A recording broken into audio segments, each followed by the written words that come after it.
from one of G.K. Chesterton's famous works called Orthodoxy. It's in fact the title of one of the chapters in that work, first published in 1908, Orthodoxy, where he argues that there's a need to go against the tendency in modern scientific thought, modern by meaning early 20th century scientific thought, to make laws out of what Chesterton saw as merely weird repetitions.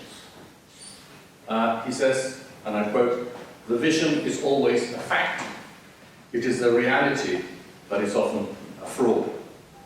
And he goes on, "There are certain sequences or developments which are, in the true sense of the word, reasonable. They are, in the true sense of the word, necessary. Such are mathematical and merely logical sequences."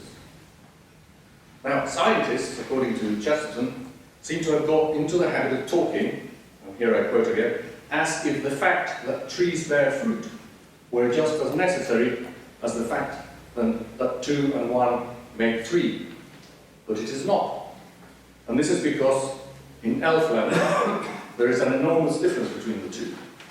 You cannot imagine, says Chesterton, 2 and 1 not making 3. But you can easily imagine trees not growing fruit. You can imagine them growing golden candlesticks or tigers hanging by the tail. And from this it follows that if certain transformations happen, it is essential that we should regard them, Chesterton says, in the philosophic manner of fairy tales, not in the unphilosophic manner of science. After all, the terms used in science, in textbooks, things like what Chesterton calls law, necessity, order, tendency, and so on, he says these terms are very unintellectual. Why? Because they assume an inner synthesis which we do not possess. They are much less rational than the terms used in Elfland, where trees grow fruit because they are enchanted, because they are magical. Water runs downhill and the sun rises because they are bewitched. This is in fact a much more rational, much more agnostic way of dealing with things that are quite distinct from one another. To talk about laws, Chesterton says, is to enter the world of the mystic and the sentimentalist, of those who are soaked and swept away by mere associations. They do not see that the only connection between the moon and the tide is that we have seen them together. Instead of leading to the postulation of unfounded law, such observations should lead us instead to an elementary sense of wonder, of astonishment. Now, my three authors, Montaigne, Cervantes, and Shakespeare, were all of them in awe of the world. They were, all three of them, astonished by the fact of existence. Now, this is something that is not very often noticed by the modern critics, modern contemporary commentators on them. And the reason for this, I think, is a tendency to want to appropriate them. There's a huge tendency to want to appropriate them, to think that they spoke to us as if they were our contemporaries. Just listen to a modern critic. I quote from the Cambridge Companion to Cervantes. He says, "Rather than striving quixotically to retrieve the past, we, as readers of Cervantes, are more often in the position of trying to catch up with an author whose thinking frequently runs ahead of our own." And if you pick up one of the most authoritative recent studies of Shakespeare as a thinker, you will very soon realize that the central thread of the argument hinges upon the conviction that absolutely anything original or interesting that has been said by any thinker of genius, roughly from the time of Montaigne to that of Jacques Derrida, has been anticipated and explained with greater clarity and brilliance by Shakespeare himself. And what about Montaigne? Well, just listen to what the best of his English critics has to say. It says he stands astride the gap separating Rabelais and Shakespeare, but while Rabelais and Shakespeare partly share a common view of the universe now discarded, he, Montaigne, seems to inhabit a world whose intellectual assumptions are very close to our own. Indeed, the way Montaigne thought profoundly influenced ways of thinking right up to the present day. Now the obvious question is, what is it about these three authors that make posterity so keen to appropriate them? Part of the explanation, as a historian, I think, is that it's quite likely to be found in the way that they were all roughly contemporary. They all experienced firsthand the same relentless assault upon tradition. You know, the Reformation, the recovery of classical texts, the questioning, the discovery of the New World in particular. And Montaigne really summed up the crisis admirably in his apology of Raymond Sebon. He writes, "To believe everything that may look true just because we ourselves cannot refute it is very simple-minded. Now that in our century new discoveries have revealed not the odd island or the odd individual country, but an infinite landmass, almost equal in size to the part we already knew, geographers today proceed to assure us that everything really has been discovered this time. Yet, since Ptolemy was once mistaken over his basic tenets, would it not be foolish to trust what moderns are saying now?" Now, passages like this make it quite tempting for us to see Montaigne moving through skepticism to the characteristically modern refutation of the tenets of a type of society where ideas of order, grounded in a meaningful cosmos, and other conceptions of higher or transcendent time, necessarily gave way to secular time, to a kind of disenchanted immanence, to use the famous Barbarian typology.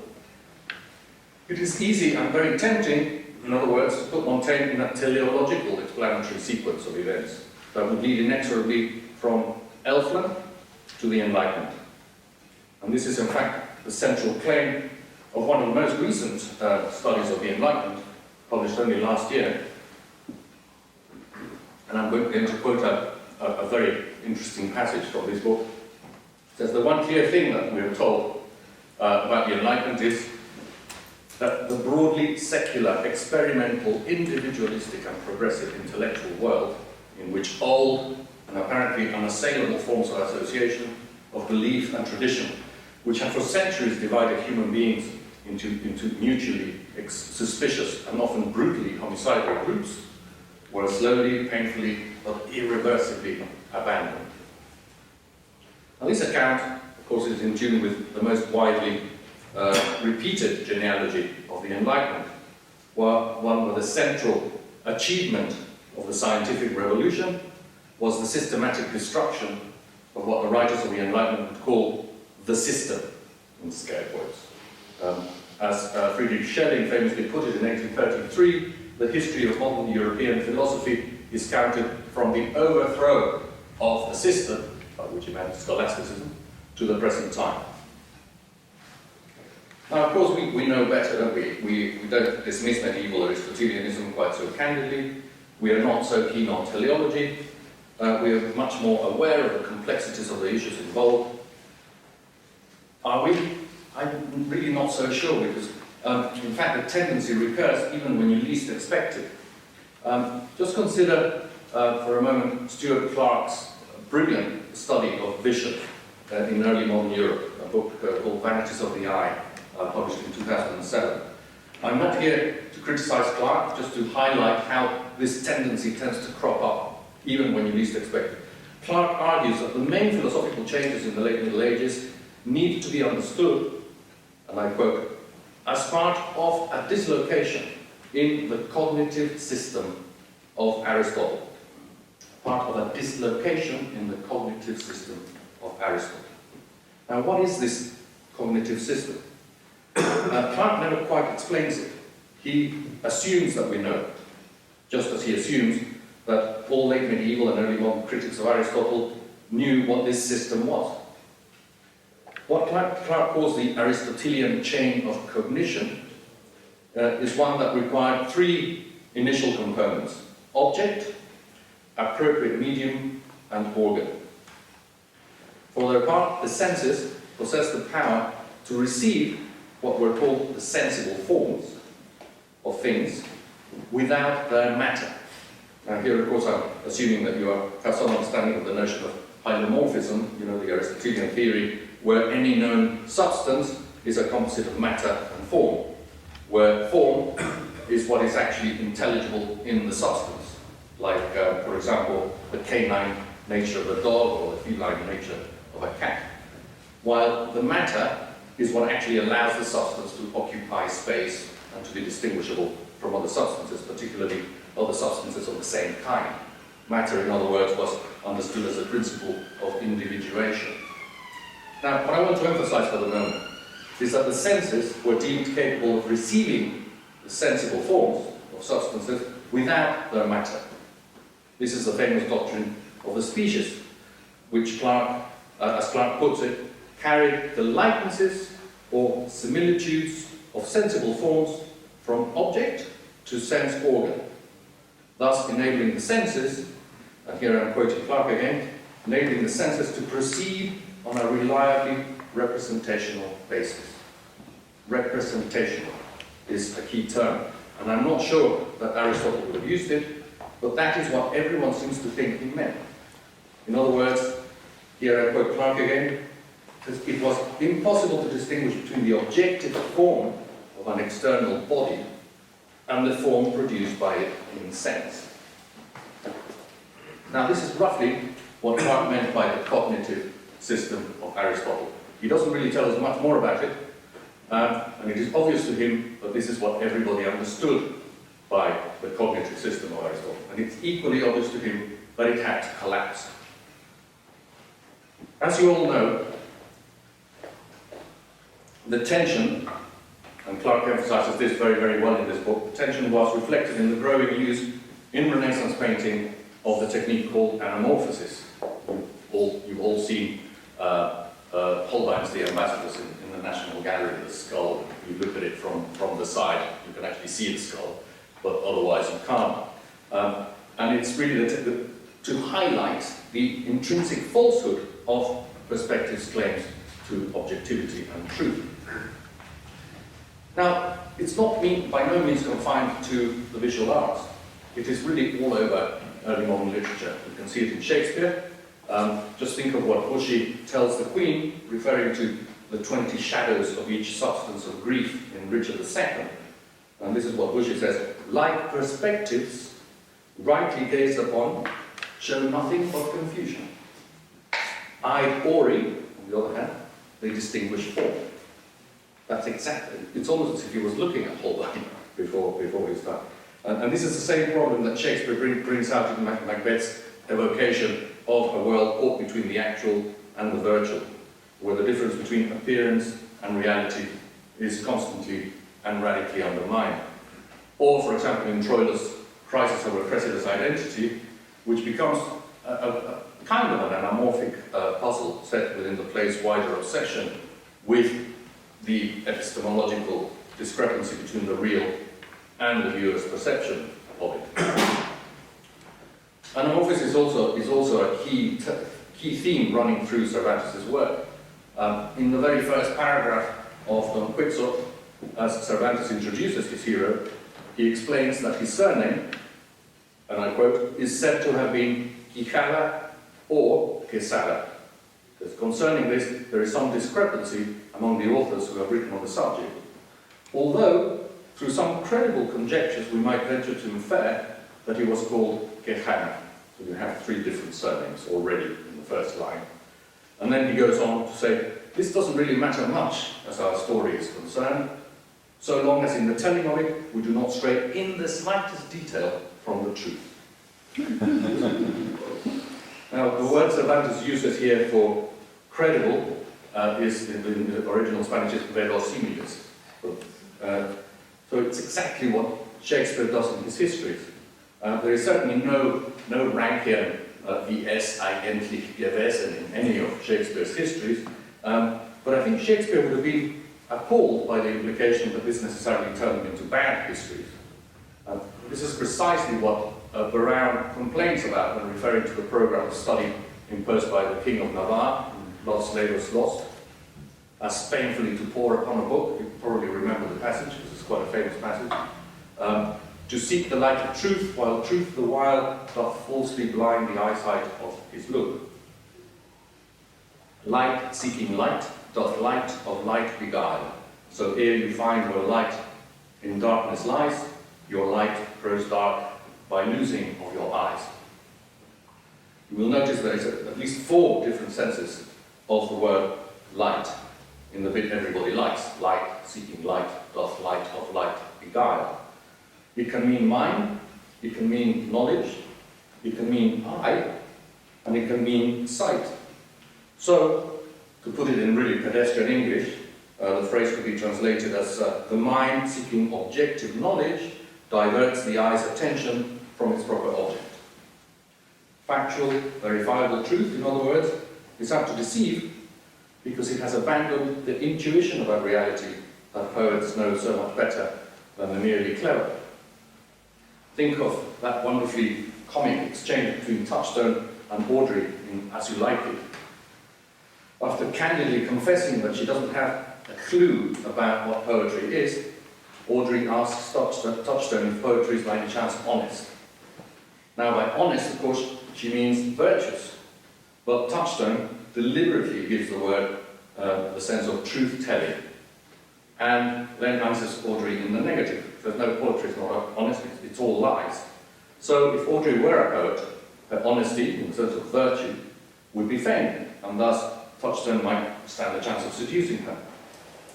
Like the clever pedants who, seeking light, only miss the point, Touchstone has concluded from the commonsensical observation that poetry is not concerned with factual accuracy, that it is simply untruthful.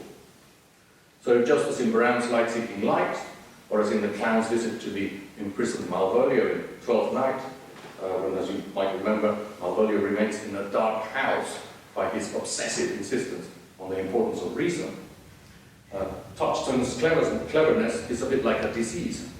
It is in fact a superstition. Audrey, on the other hand, exudes mental health. Her poetical world, her mythology, is alive with an imaginative force that seems completely beyond the reach of empirical verifiability.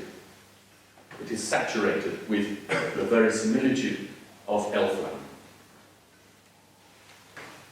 I think this is precisely what Hippolytus' reply to Theseus in A Midsummer Night's Dream really neatly encapsulates. You'll remember that just after Theseus, in a very evocative, wonderful passage, has just pointed to the tricks of what he calls strong imagination, which give to airy nothing a local habitation and a name, Hippolyta replies very candidly, "But all the story of the night told over, and all their minds transfigured so together, more witnesseth than fancy's images, and grows to something of great constancy." Now by constancy, Hippolyta means consistency or coherence.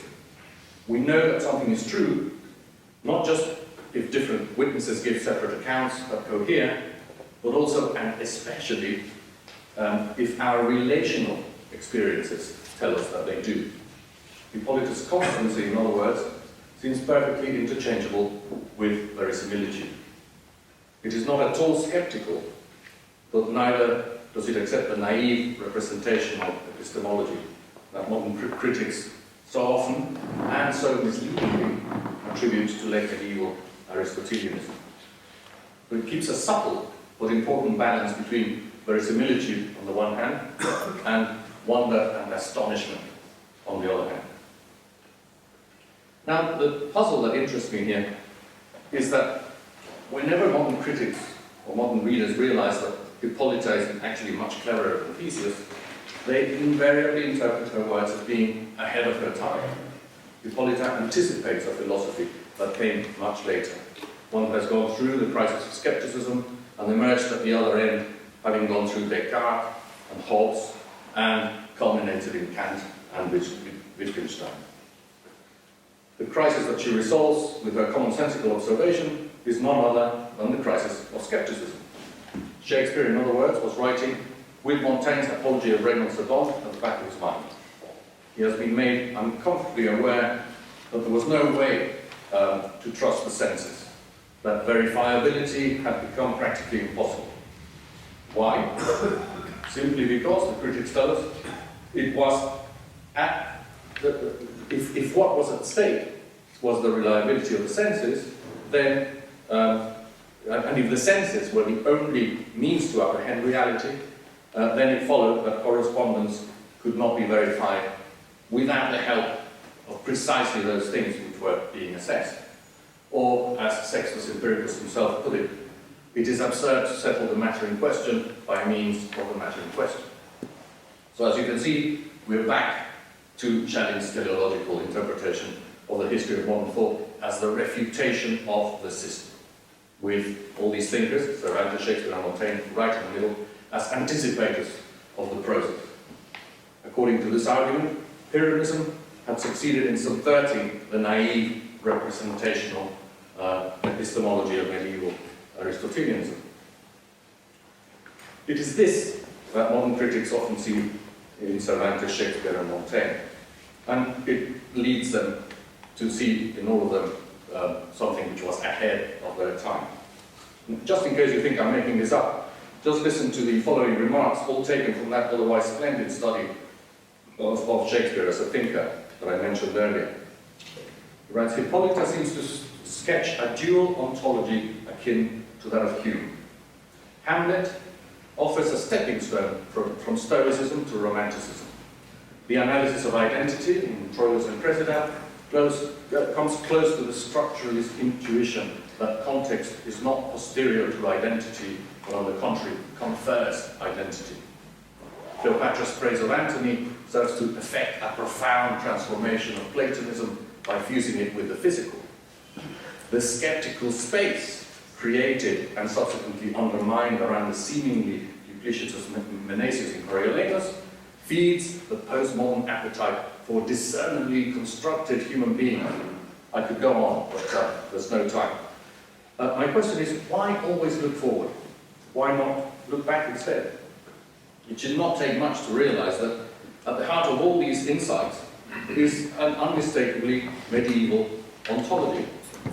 If we just think of the most obvious precursors of Cervantes, Shakespeare and Montaigne, just think of Dante, Petrarch, Boccaccio, Chaucer, it should be obvious that they were all of them perfectly aware that context is not posterior to identity.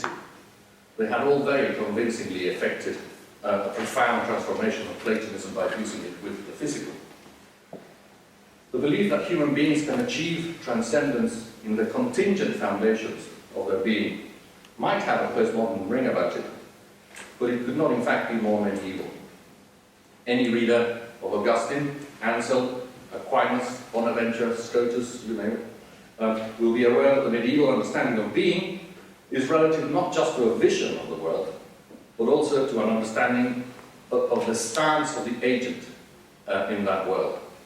At the center of this understanding was the resolute application of the idea that body and soul are not two separate things, but an interrelated composite unity.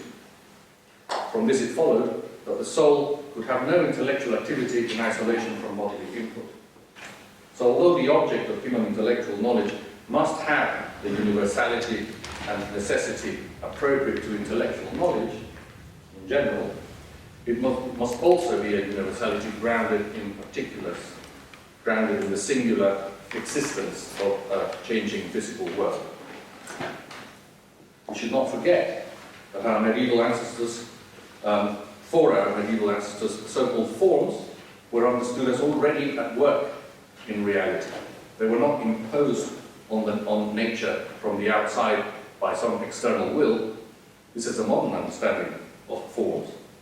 And it often interferes with our interpretation of medieval Aristotelianism by making us think that our medieval ancestors would have tended to favour, as we nowadays tend to favour, an objectified experience over simple moral insight. But this is a mistake.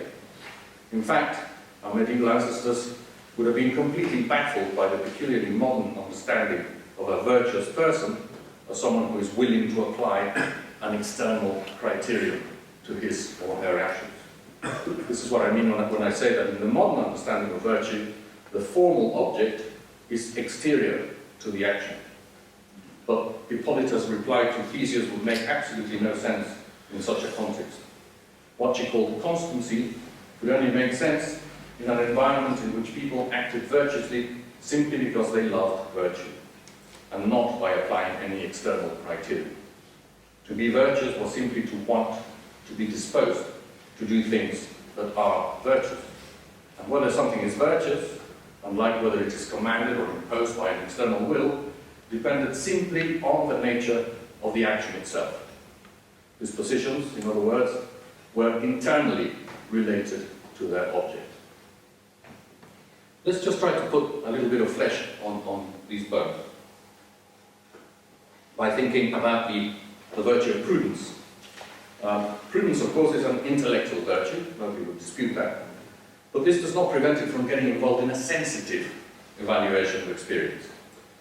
If you read the account of Aquinas, he says that the role of prudence necessarily involves a grasp of the concrete individual situations, such as is impossible to the human intellect alone.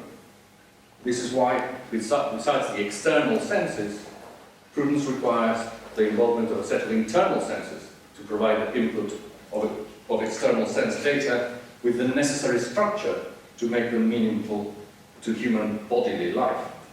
So whatever has meaning necessarily has a role as part of a structure. Our medieval ancestors would have been utterly bewildered by the idea that a purely intellectual skill might be capable of finding meaning within a given structure. In fact, they thought that whenever human beings tended to refer to individuals as such, they had to make direct use not of their intellectual faculties, but of the kind of interpretation of reality provided by the body, by bodily sensation. In other words, they were much closer to the psychology of animals than we are nowadays. And this puts us squarely back to where we started, puts us back in Chesterton's Elfland, where it's unimaginable that 2 and 1 do not make 3, but where it is not unimaginable that rivers might flow upwards. Just think, for instance, of Hamlet's to be or not to be crisis. The modern tendency is to think of it as a symptom of Shakespearean skepticism, but this entirely misses the point. Hamlet resolves the crisis by constructing a new narrative that makes sense of his previous deception, and in turn makes him aware that what we now know, that what he now knows is not the right account, but simply the best account so far. The point is not, as many critics insist, that there is no such thing as truth. The point is that the human quest for truth is progressive, and that it can only advance through the construction and reconstruction of more adequate narratives. What Hamlet does, I just have it on the page. What Hamlet does, in other words, is to show us that the only way to establish the superiority of one scientific theory over another is to have a prior understanding of the superiority of one historical narrative over another.